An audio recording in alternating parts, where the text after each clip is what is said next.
A lot of our children are not interested in our kind of church services, particularly when we're always talking of witches and wizards and demons. These children don't see demons, they see diamonds. These children want to have some fun when they come to church. They want something that will excite them. Not only excite them, educate them. Not only educate them, entertain them. Not only entertain them, empower them. Not only empower them, emancipate them. Not only emancipate them, enliven them. You see how many E's I've used? You know, see as I use E. I say you cannot. I say why? I say because I'm Dr. Apoki. I'm your friend Dr. Charles Apoki. I remain your friend, Dr. Charles Apoki. I'm your friend, Dr. Charles Apoki.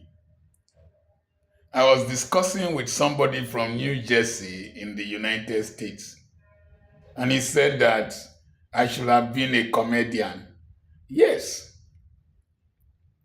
I've been a very funny human being from secondary school days, through university, through medical school. It was one of the defense mechanisms that enabled me to survive the hardships I went through in life. I bring in humor in the most difficult situations, and laughter is the best medicine. In the midst of all the hardships we pass through in Okere in the slums, my mother will always tell me, don't frown your face, don't hiss. She will always say that when we die, we will squeeze our faces. So let's laugh now when we are alive. And I imbibed that culture. If you ask any of my classmates in medical school, I looked crazy, but I always knew what I was doing. The humor and the craziness were analgesics for the pain of poverty and the pain of what I was passing through. And so I managed every difficult situation with humor. Most people who don't know me will think that I'm not a serious-minded person. I'm an extremely hard and very serious-minded person. Very aggressive. Very aggressive. I just want to talk to you parents, particularly you fathers, who are Christians. If your child is not interested in your Christianity and in your church services, it is because you are very, very boring at home. You look like a mortuary attendant at home, always squeezing your face, always condemning, always meting out discipline. You are too hard. You make life look like a fight. A lot of our children are not interested in our kind of church services, particularly when we're always talking of witches and wizards and demons. These children don't see demons, they see diamonds. These children want to have some fun when they come to church. They want something that will excite them. Not only excite them, educate them. Not only educate them, entertain them. Not only entertain them, empower them. Not only empower them, emancipate them. Not only emancipate them, enliven them. You see how many E's I've used? You know, see as I use E, that's how I learn. To another E, energize them. Educate, energize, empower, enliven, emancipate. You see, that's how I learn. But when you come to church and you squeeze your faces and you live like King James Version, thou knowest, O Lord, you want to pray, thou knowest, O Lord, these children will be thinking that your God is an old, wicked man. Discuss with God as if you are talking with your father. So many of our children will not be interested in our churches because our churches are long and boring. I want to appreciate one of our sponsors, Andor Global Foods. This is the Andor garlic powder. This is Andor ginger. I used it this morning, very nice. This is Andor turmeric powder. You can either add them to your tea or add them to your food. Talking about food, this is Andor dried catfish, 1 kilogram, delicious. You can see their phone numbers and their contacts beneath the video. Patronize Andor Global Foods, NAFDAC registered. Boring. Number 2, when you take marriage too seriously, it becomes like an occupation, a fight, boring and stressful. I have learned to be crazy in marriage. I don't follow this your church style. And I resolved that to live that way because my father and my mother quarreled a lot for 30 something years of marriage. And when my father died, my mother was left alone in the house I built then. Then cement was 50 naira a bag, not 5,000, 50 naira, not 500 a bag when I built the house. My mother started crying. Mama, what happened? Say my husband is dead. Who will I quarrel with in this house now? And after 3 weeks, she died. After my father died. That means that quarrel was a kind of stimulus, but they didn't know how to communicate. So I resolved that instead of quarreling, I will make fun. I don't take marriage too seriously, but I'm a very responsible husband. I don't mess up.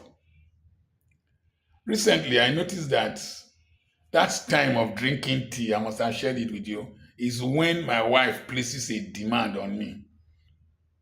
She runs businesses that I left for her when I did the video, why I left my wife. Some Momo Christians don't understand simple English. They thought I divorced her. I left her to run those things and I stay on my own. I've been here alone since morning. She's gone out. I've been here alone. If I didn't create something to be doing, this house will look like an old people's home where they put food on the dining table and then she will leave me. My wife is so serious-minded and hardworking that if I didn't bring humor to the marriage, it would be like, how will I call it? Work in a police station. So every morning when we want to drink, she will invite me, come, let's drink tea. I will go. As I said in one of the videos, she will start as if she's an airplane trying to land in bad weather. It will eventually land on my checkbook. So I was thinking of how to stop that. And I know she won't watch this video. That's why I'm saying it. So at one time I told her, I said, come, let's drink tea. I said, I won't drink tea. I don't want to drink tea. He said, please come, let's drink tea. I said, I won't drink tea. It's always landing on my check booklet. And she always wins. I went there and we drank tea. Money left my account. And I said, okay, how do I, both of us grew up in Warri. And these Warri people, they carry like their brains too sharp. She grew up at Agbasami, I grew up at Okere, we met at Urobo Daudu. So very sharp brains. So I said, okay, I will devise a formula. What I will be doing is to ask her for money first.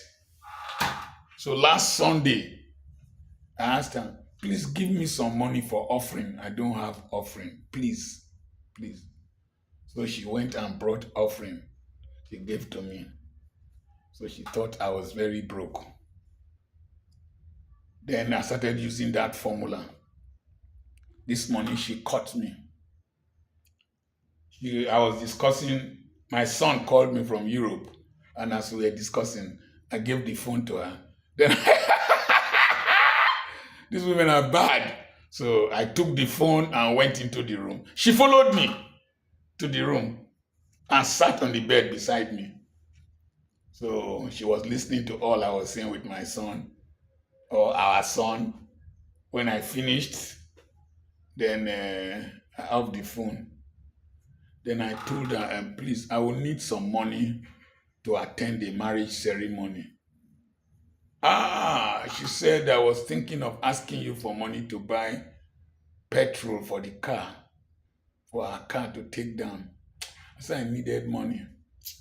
But these women are too intelligent. She quickly caught my trick. So I catch you. You they ask me for money so that I no go ask you for money. That she's asking me for money so that I won't ask her for money. And she caught the trick. I still gave her money. I gave her money. Give her money. My talk on financial orgasm. I gave her money. And she was very happy. And she went. And we laughed over it. That's how to marry when you reach this age bracket. You can be walking like a colonial master, walk like a sanitary inspector, walk like a mortuary attendant. Just create fun out of it. Life is not worth all the anger, all the frustration. Marriage is not worth all the anger and all the frustration. There's more to life than marriage. Some people believe it's as if their lives depend on this marriage. No, doesn't depend on it. Give each other space, create fun, but make sure you as a man, as you get older, you are not broke with your wife. Have some investments and money that when she places a demand, you can give to her. It lubricates the marriages, lubricates it more than orgasm. Frankly speaking, I'm telling you, it lubricates it more than orgasm at this age bracket. We are forget energy for orgasm. I'm a 2 minute man. 2 minute man. Anyway, I have a conference coming up on the 5th and on the 6th of July, and it's tagged investment for gain and profit, and then living on profit. 2 day seminar. First day lecture, second day question and answers. You ask any question. That's the only time you don't pay to consult me. Any question. 5th and 6th of July, 7 p.m. Nigerian time. Send a message to +234 7052136763, and I will send you the flyer. At the end of June, the period of grace is over. You will pay 15,000 naira to attend the seminar. Remember, the phone number is +234 7052136763. I have properties for sale. I have lots of books for sale. They just brought close to 2,000 copies of one book to me now. Overcoming difficult times. I'm going to use it to teach men of the Church of God mission in the Balm of Gilead, July 11th to 14th. God bless you. I am Dr. Charles Apoki. I am not too normal. God bless you.